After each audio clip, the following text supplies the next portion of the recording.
All right. So just to start us off, I guess, can you give us like a little bit of your personal lacrosse background and maybe some of your like academic background at Miami too? Okay, so I grew up playing lacrosse my entire life. I'm originally from Long Island. I played at Garden City High School. I played Division 3 for 2 years, and then I decided, it wasn't as fun as playing U Miami Club Lacrosse. So then I transferred here, and I've been loving it ever since. In regards to academics, like, what do you mean? I Like, don't know, just like major, I guess, like why you chose oh, Miami. I'm an international studies major, and Miami's like a huge international city. So I think it's a good example of what future cities will look like in like 20 to 30 years with like diversity and growing companies in the growing tech sector.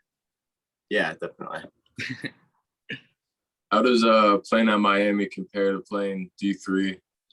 The weather is definitely way better. I played D3 in rural Tennessee, so that wasn't too fun.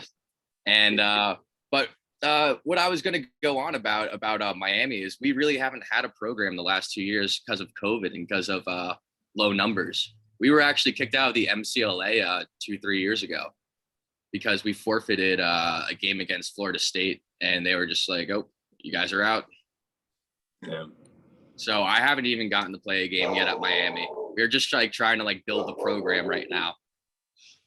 Mhm.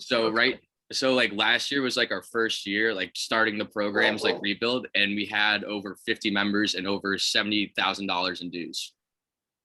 Oh, geez, that's a good rebuild. That's looking good right now. How is it looking this year too? Have you guys started practicing yet? Yeah, we started practicing a few weeks ago. It's tough to gauge numbers in the beginning because we haven't had cuts yet. So, I can't really say like if we're going to go out there and wax every team by 20 or lose every game by 20 right now. I'll definitely have a better idea come like springtime. But, we'll always have like some talent. Like we have a lot of guys from the Northeast. So, we always got ball handlers. And what's unique about Miami is that like we can also have like law school students like come out to practice because we have a pretty well-regarded law school. So we've had Bryce Wasserman. I don't know if you guys know who that is. Yeah. He stepped out to practice like 1 or 2 times as like a coach, but like he'll throw on pads.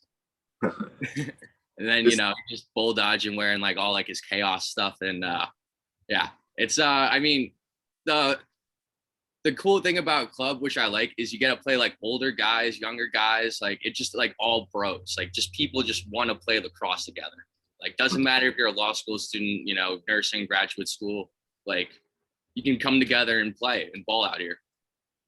Have you checked into Bryce's MCLA eligibility for this spring? Oh, we definitely can't throw him out there. We think that's way too unfair. That's just not fun for anybody. Yeah.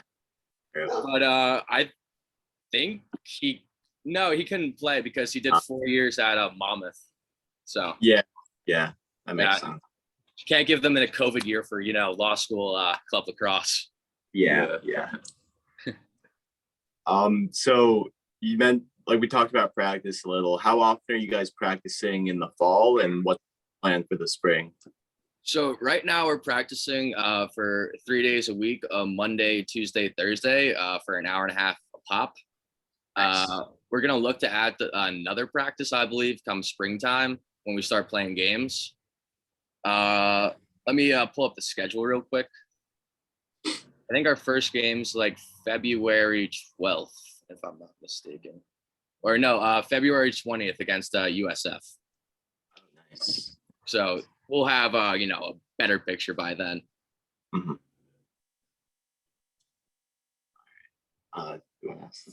So like how close is the team off the field so far?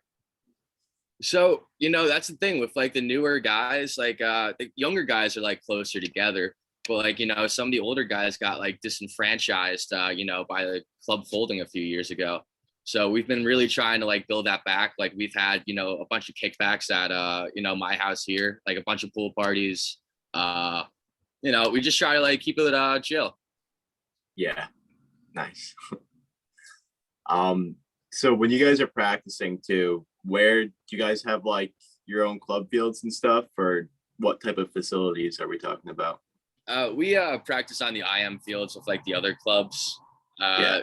We don't have like a locker room or anything. We're not like Dallas Baptist. We're just guys with sticks and gloves running out to one of 7 fields. Nice. That's real club lax. That's Yeah. the real grit right there. I mean, you're playing on soccer lines. You're playing on makeshift fields. Like it's really gritty out there. Yeah. You definitely described it well. And other clubs too. Are you guys like close with the other clubs on campus, or how? Yeah. Well, we're close with like the girls lacrosse club, I would say. Like I said, like when we have like kickbacks, like we'll just hang out with like the girls lacrosse team. Like that's who we're inviting like 10 times out of 10. We're trying to like build that like relationship to just like kind of build lacrosse in general in like the Miami area, because you drive around here, you're not going to find a lacrosse net unless you go to like a very expensive private school. Yeah, and going off that, how is the team kind of viewed by other students? Do you guys have like a kind of following within the school, or? Well, since we haven't had like a game in like years, like people don't really know about us. So when we've been like running out to practice this year with like 30, 40 guys, like you see a lot of heads turning like, oh, who are these guys who are just like shouting, hollering it up. So I think there's definitely going to be a lot of we'll definitely have a lot of fans this year, because like I said, we have a bunch of guys from the Northeast that go down to Miami in general that just have like a lacrosse background, and they either get too involved in their frat and don't want to play or whatever, but they'll still come out to games. So I'd expect a pretty good turnout for these games, especially with parents that want to fly down for a random weekend in February and March and whatever. Yeah. Do you guys have a coach besides Bryce Wasserman, I guess, or are you just player run? Yeah, we actually have 2 coaches. We have a guy named Brian Walsh who used to coach us before the program had to fold. And we have an assistant coach named Max Waldman, who is the former club president for like 2 or 3 years. He is just out of school now. So I would say those 2 guys are our official coaches. And usually we ask this to coaches, but I'll ask you too. If you were like talking to maybe a high school kid who was thinking about going to Miami, but wasn't sure, I guess, but was also interested in lacrosse, what would you kind of say to him? Well, I would ask him, where he wants to see himself in like 4 years, like what the person like he wants to become. Like obviously there's a pretty clear picture painted of Miami and the lifestyle here, and you know what you're getting into to a certain degree, and in other instances you don't. So I would say my best pitch for Miami is going to the beach, warm weather year round.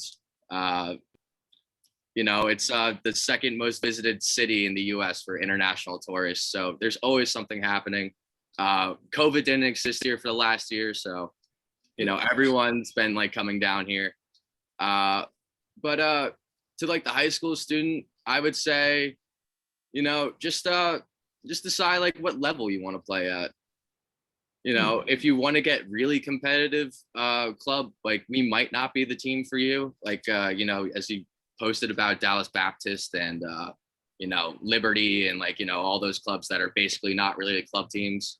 Yeah. But, if you're just trying to meet some cool bros, play some lax for like a few days a week and, just kick it back, like we're the spot for you. Nice. And yeah, that's it for questions. Anything else you want to plug or anything right now? I whatchamacallit, I was going to send you guys a picture of one of our uniforms that we haven't posted on any social media yet. So we get the scoop then. We get the yeah. I'm going to give you guys the sneak preview of one of our jerseys. Oh, awesome. Okay. So I'll just shoot that over in the Twitter DMs. Yeah, definitely. We'll get that up. We'll probably post you next week, I think. Yeah, we'll probably post it Monday or Tuesday. Yeah, we'll hype it up. Yeah. Sounds good. Yeah, and then Yeah, that's it from us. That's I think. all we have. Thanks for taking a few minutes out of your morning and talking to us. And good luck this fall and in your spring. Thanks. You too, gentlemen. Have a good weekend too. Yep. You too. You You too. too. All right, go Canes. Well, no, but.